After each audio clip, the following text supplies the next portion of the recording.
My name is Becca Lubow, and I'm the New Voices Judaism Unbound Fellow for 2020. You're listening to a special bonus episode of Judaism Unbound. I want to preface this episode by saying that some of the conversations you hear may seem disjointed initially. I'll talk about the philosophy of a mutual aid network, accessibility for disabled Jews in Jewish institutions, and a debate about appropriate uses of the Kaddish prayer. I hope by the end you'll see how these pieces fit together. I want to offer a suggestion or vision for a Jewish response to a pandemic. And we'll get to that. For now, here's part of a conversation between me and my friend Miriam. They are one of my Jewish classmates at the University of Michigan and a close friend. Full disclosure, Miriam is also a New Voices Fellow this year. I remember when we put together the mutual aid spreadsheet with other activists here in Ann Arbor, I read the first news stories about college dorms shutting down and leaving some students with nowhere to go. And a day later, we were trying to figure out a system to make sure people didn't end up with no safe access to food or place to sleep. And I knew almost nothing about mutual aid work, and I felt completely unprepared and overwhelmed by that challenge. As someone who has spent time thinking about mutual aid but didn't necessarily expect to have to create something so quickly, what was going through your mind in those early days of massive change? A ton of students who I know are going to have a lot of issues when the university, or if the university shuts down certain programs. And people in the larger Ann Arbor community, we're going to have a lot of issues just in general with city structures shutting down, food banks closing. And it was really unclear what exactly was going to happen. Information was changing so fast. And so I knew that there was a sense of urgency of we have to fill in all the gaps right now. And I think that actually that sense of urgency propelled me to act. And I think I took on a lot really fast. I've sort of scaled back a little bit.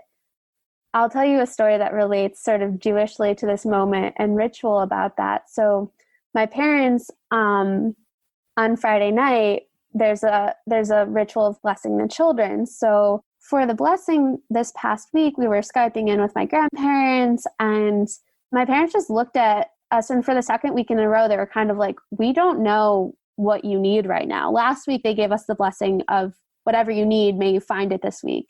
But they were like, does anyone have anything? And I was like, yeah, actually, I think I do. So I shared a little bit about what people at the Mutual Aid Network of IPSI had been saying about moving at the speed of trust, which is a well-known mutual aid phrase.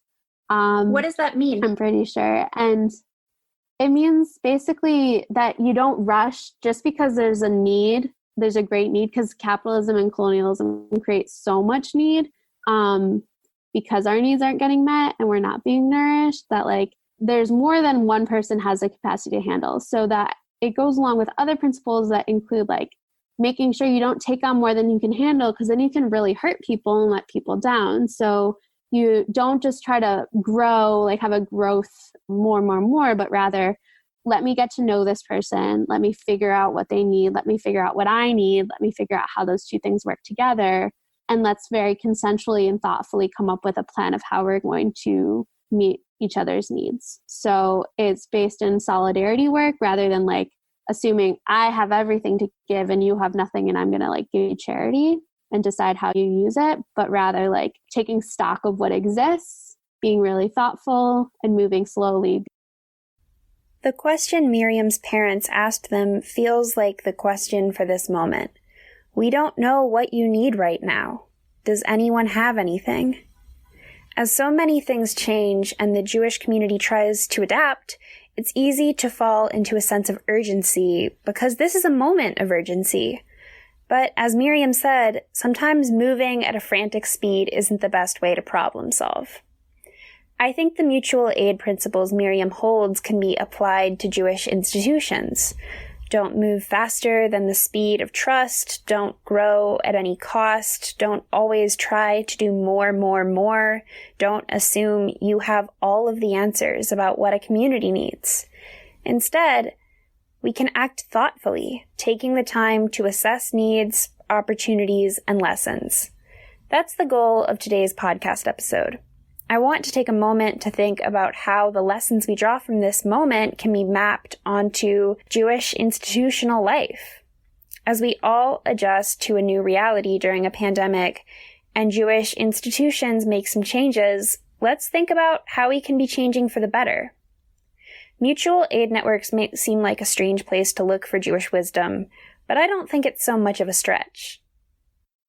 I think one of the first examples that I ever had of what I would call mutual aid, I don't know if they would call it this, but seeing my parent organize like meals, and I grew up dropping off, a lasagna to someone's house because they had a relative die and were sitting Shiva. And then when my grandfather died, my dad's dad, my mom took care of things and made sure there were meals, made sure that the funeral arrangements were able to happen, and just really grounded everybody for her father-in-law's funeral and afterwards. And just seeing her extend herself to do this care work that she's always done was something that really stuck with me. I see the way my friends take care of each other and really make sure like, oh, this person needs something. Let's see if we can figure it out for them. Like making sure each other's needs are met is something that I try to extend beyond just the people that I know intimately, but also towards people that I maybe haven't met as closely yet. I just do it out of a sense, this is what people do for each other. This is how we treat each other. I like that image of mutual aid as just people helping each other, doing things like bringing food for someone's Shiva, because we've both been part of Jewish activist movements, and sometimes it feels hard to explain how working towards structural political change is part of my Jewish practice. And it is a part of my Jewish practice. So for me, shutting down ICE detention centers that imprison people for being outsiders feels like a Jewish obligation because of my ancestors' experiences with being imprisoned by a violent, hateful government. But it isn't necessarily intuitive for people how that work is related to Jewish obligations. And mutual aid work can kind of boil down to be there for people in your community, support those who are struggling, make sure everyone has food, just basic acts of care. There's no need to explain how that's a Jewish obligation. People get it, right? So how do you think we can apply those Jewish values and practices to mutual aid work in this moment?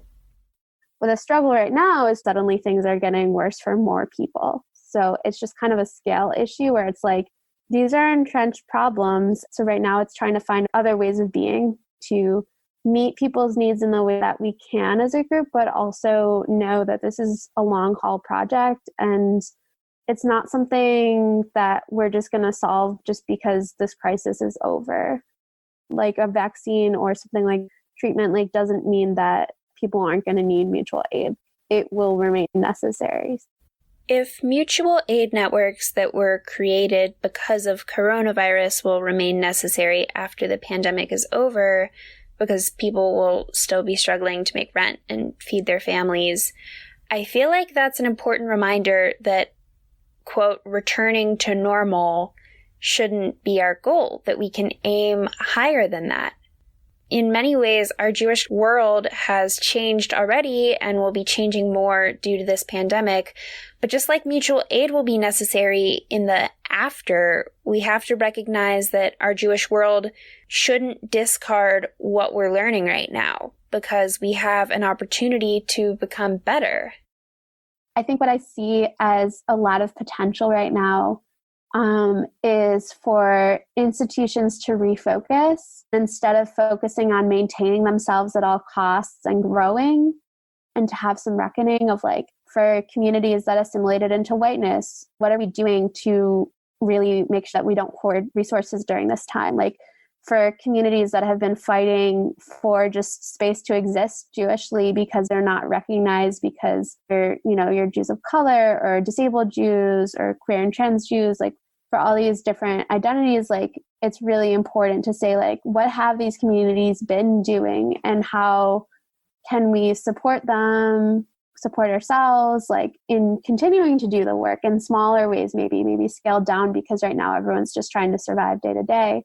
But communities that know what it's like to survive day to day also have a lot of skills for coping with stuff like this.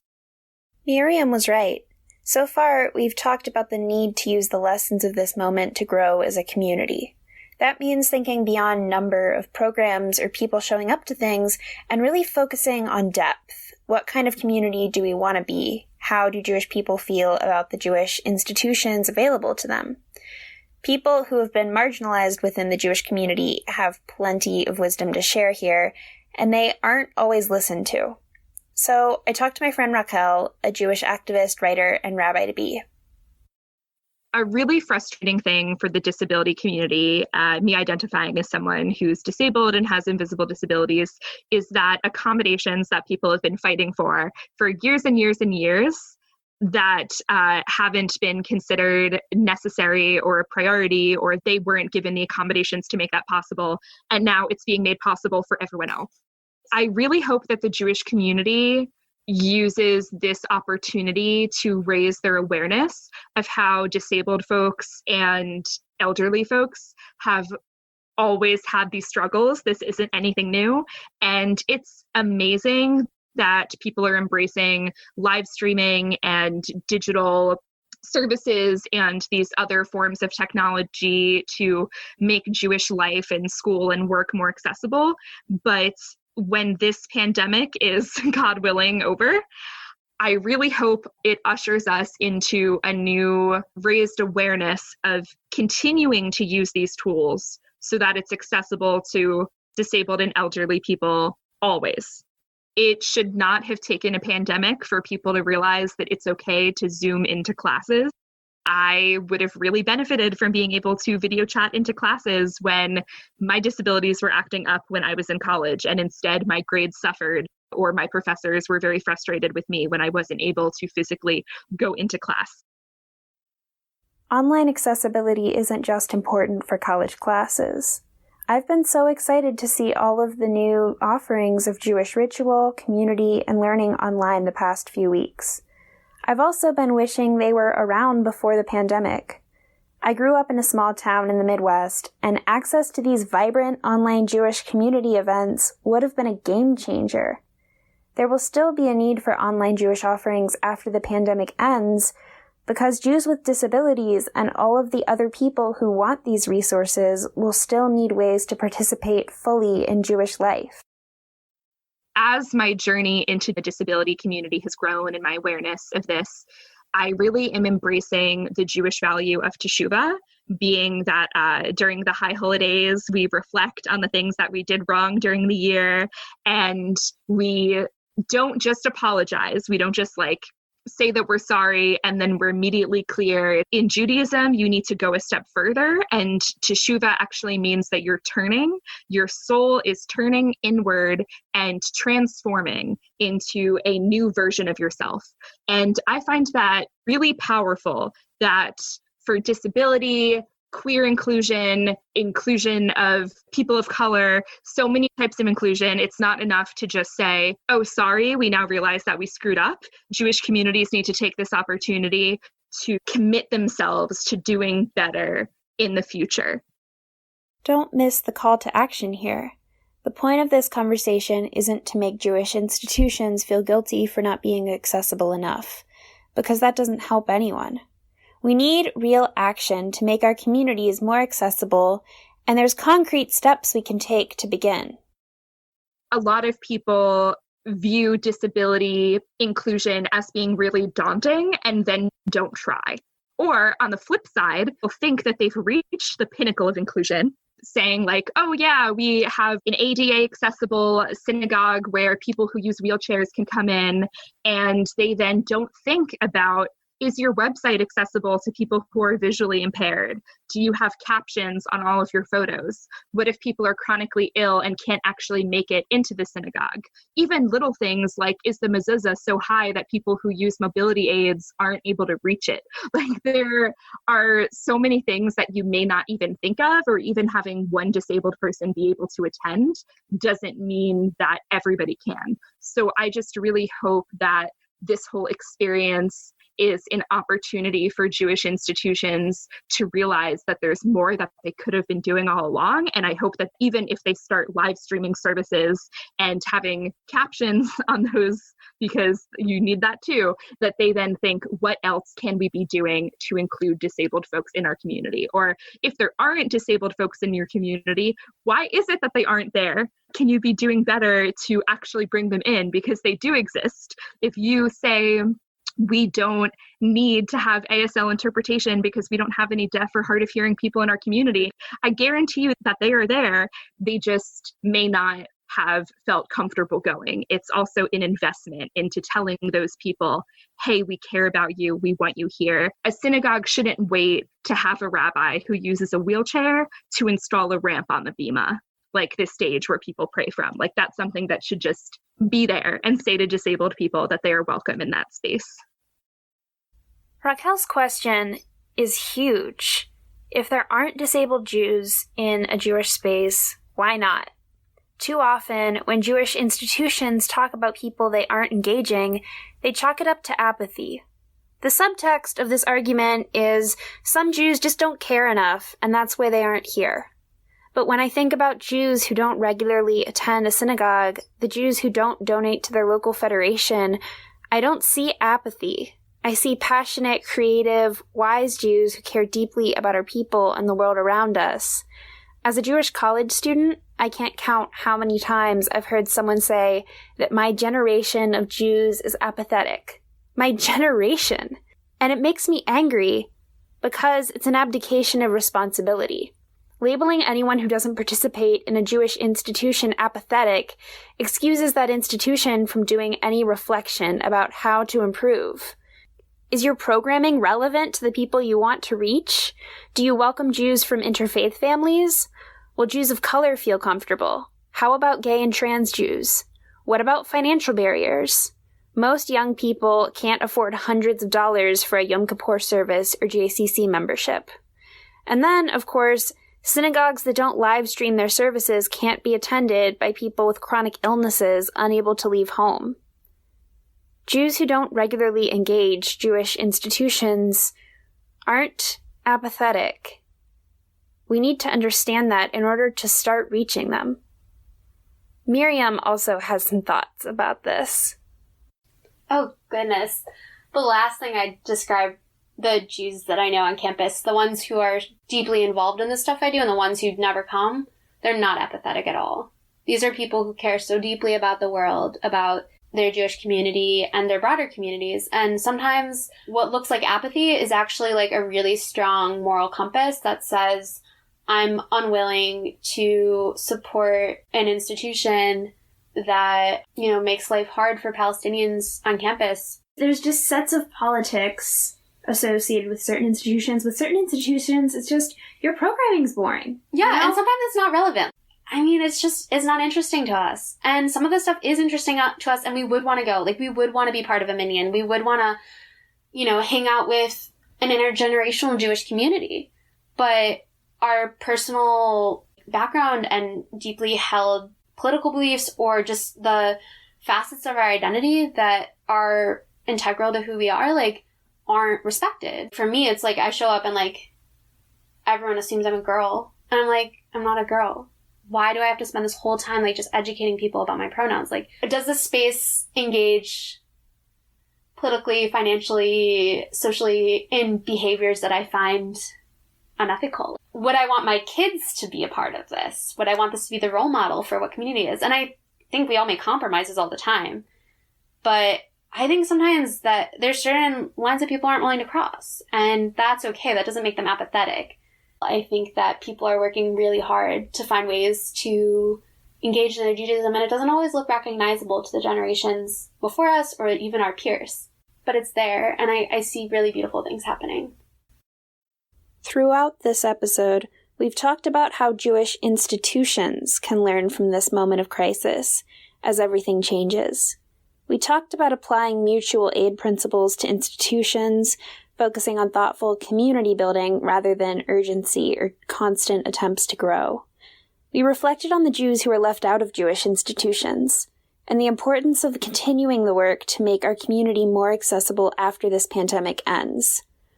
All of that is so important, and I truly hope to see Jewish institutions emerge from the pandemic more thoughtful, innovative, and accessible.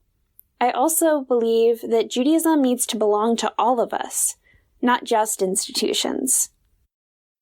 There's sort of a culture of deferring to specific leadership, whether it's traditional leadership or non-traditional leadership, as like the ones who have the authority to make decisions about how we process and how we grieve and how we make art. And I really want people empowered that like their ways of being and their ways of relating to each other are valid. And that's sort of a larger life project of mine. But I think right now it's especially important because we're going to need a lot of people doing a lot of small things to get through this. And not to mention like taking down the system that made this such a crisis in the first place. I don't have all the answers about that, but I think that collectively we do. And if we recognize each other as collaborators, I think that can go a long way. We all need to be collaborators, creating the future of Judaism together. That means finding the courage to say, I have something to contribute. And that can be hard because being a leader is hard. I decided to talk to Raquel for this episode after I read a poem they wrote called A Graduation Blessing for the Class of 2020. It was Jewish and beautiful, and it made me feel seen as someone graduating in the midst of a pandemic. In the process of getting it published, Raquel ran into some of the challenges that come with drawing on Jewish tradition to create something new. It was originally called the Kaddish for the Class of 2020 and included the first line of the Kaddish blessing, Yitgidal v'Yikadash, which translates to glorified and sanctified be the name of God. So I kept in that English phrase and changed the name of the whole thing to be Class of 2020 instead of Kaddish for the Class of 2020. And my partner even agreed with that. I was saying that it was really insensitive to compare this to a Kaddish when people are actually passing right now. And that to my partner, saying that prayer meant like my partner's grandmother's funeral and didn't mean missing graduation. So I was really conflicted, but out of respect for those who are losing loved ones right now or fear losing loved ones, I did end up changing it. I want to talk about that edit because I think it speaks to something we do with Jewish tradition where we feel like, and when I say we, I mean all Jews, particularly those of us who come from more secular backgrounds or have less Jewish education or for other reasons have been marginalized from Jewish communities. I think there are fears that we don't have ownership over this material in some way or that changing it will make it somehow inauthentic. And a recurring theme on Judaism Unbound is this tradition belongs to all of us as Jews, and that experimentation is a source of Jewish strength. I would say we should be able to draw on things like the Kaddish prayer for all different kinds of moments of loss. And I understand on a visceral level, Kaddish has a lot of weight because of its associations. You know, when I think of Kaddish, I think about my grandfather's funeral and the year after he died. So I understand people having a sense that, no, this is sacred, this is special. But Kaddish was a source of strength to me in those times. And if people need strength now, they should be able to draw on any aspect of tradition that feels meaningful, even if they're doing it in a different context or in a slightly different way.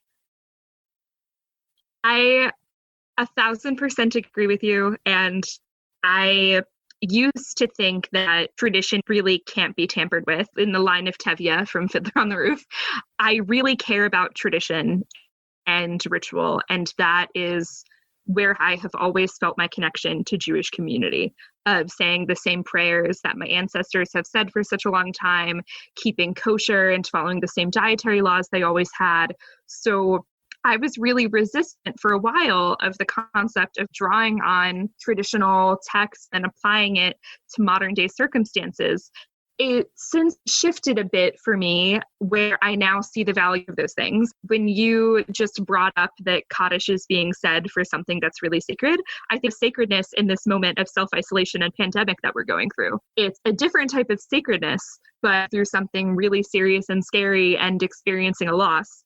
So I think that drawing upon text and stories that have existed for thousands of years for our people and expanding it to apply to the current moment, or to include a new group of people who were previously excluded by that text, can be a really revolutionary thing. Modifying it to have gender neutral language, or reclaim a ritual that was previously just for cis men, or honoring something in our lives that there previously wasn't a prayer for. I think that there's nothing wrong with us drawing in those moments and using them to bring sacredness into our lives right now, and for things that we may not have words for, but that we have really powerful emotions about. If you take one thing away from this podcast episode, I hope it's that Judaism belongs to all of us. Our traditions belong to all of us, to reach for in moments of crisis, to innovate and play with. Our institutions should belong to all of us, and we need to recommit ourselves to the long work of making sure every Jew feels welcome in Jewish community, now and after this pandemic ends. But we don't need to wait for Jewish institutions to figure out a response to this moment, because Jewish leadership belongs to all of us too. Like grassroots mutual aid networks, we can take responsibility for our own needs and our own people. No single Jewish institution, leader, or person has all of the answers right now. We're all still learning, turning toward each other to say, I don't know what you need right now. Does anyone have anything? And I believe, collectively, if we take ownership over our own Jewish future, we have everything we need.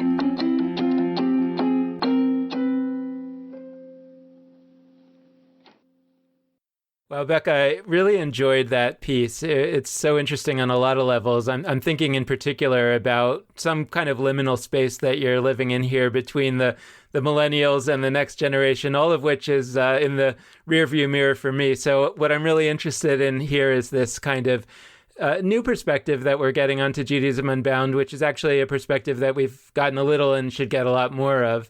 So I was thinking the thing that really struck me, and I'm wondering how this was in your conversation, and also whether it works this way, you think, generationally. Like, part of me feels like, I wish this was already over generationally, but it still seems to be in the air, which was that I was struck by the fact that the person who pointed out this concern about the Kaddish language for that poem, the Kaddish for the class of 2020, I was struck by the fact that it was just another Jew. It wasn't some rabbi that freaked out. It wasn't some parent that got upset. It was just another person of kind of the same generation. And it made me think about how, to some extent, some of the things that we might try to push against on Judaism Unbound is not necessarily how we think of it or how we even talk about it sometimes, which is, us regular Jews pushing against institutions, but really just pushing against one another sometimes, or certain assumptions that have been so deeply embedded into us that they kind of feel institutional, even though they're not necessarily coming from an institution. So I'm wondering if that struck you in the conversation and how you've been thinking about that kind of thing. Yeah, it's interesting. We didn't focus on it during the episode, but actually that edit originally came from when Rachel finished this poem and submitted it to a website for publication.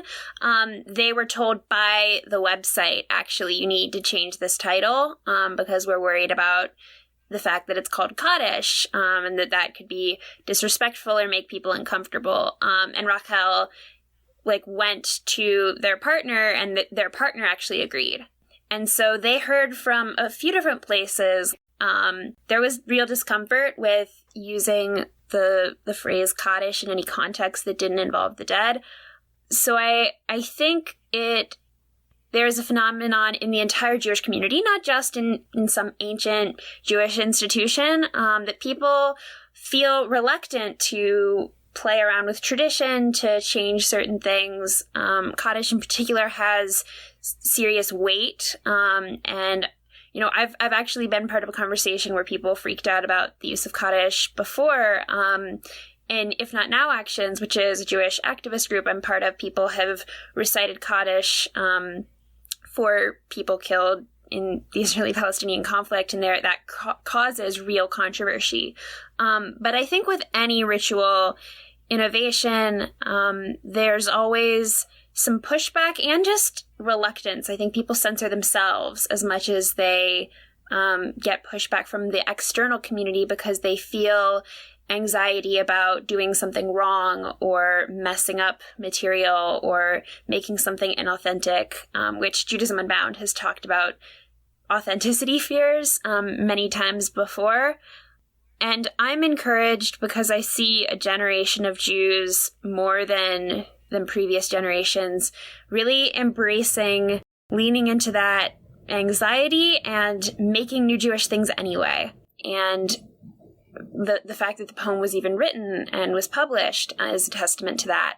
And there's all kinds of ritual innovations happening all the time that are pushing boundaries, from prayers that are modifying language to be more inclusive of different genders, new kinds of communal spaces, and I really hope to see more of that. Do you think that among your generation, let's say, which I suppose people from my generation and older will kind of stereotypically look at and say they always want to feel comfortable. You know, the comfortable is a big buzzword. And I wonder whether that potentially gets in the way of innovation, in the sense that if you are concerned about whether an innovation is making someone feel uncomfortable, it's almost bound to make people feel uncomfortable. So the concern that I have is a little bit, how do we make sure not to overly constrain innovation through concerns about the inevitability that it might hurt somebody's feelings or it might make someone feel uncomfortable, while nevertheless holding those values really dear? I think it depends on who you're worried about making comfortable. Traditional Jewish leaders or people running current institutions might be uncomfortable with change, but I've seen so many innovations happen because people weren't comfortable with the status quo and wanted something different. And I think everyone deserves and should have space to do Jewish ritual that they're comfortable with, and communities that make them feel comfortable and accepted and excited. And if Jewish innovation allows that to happen more, we should embrace it.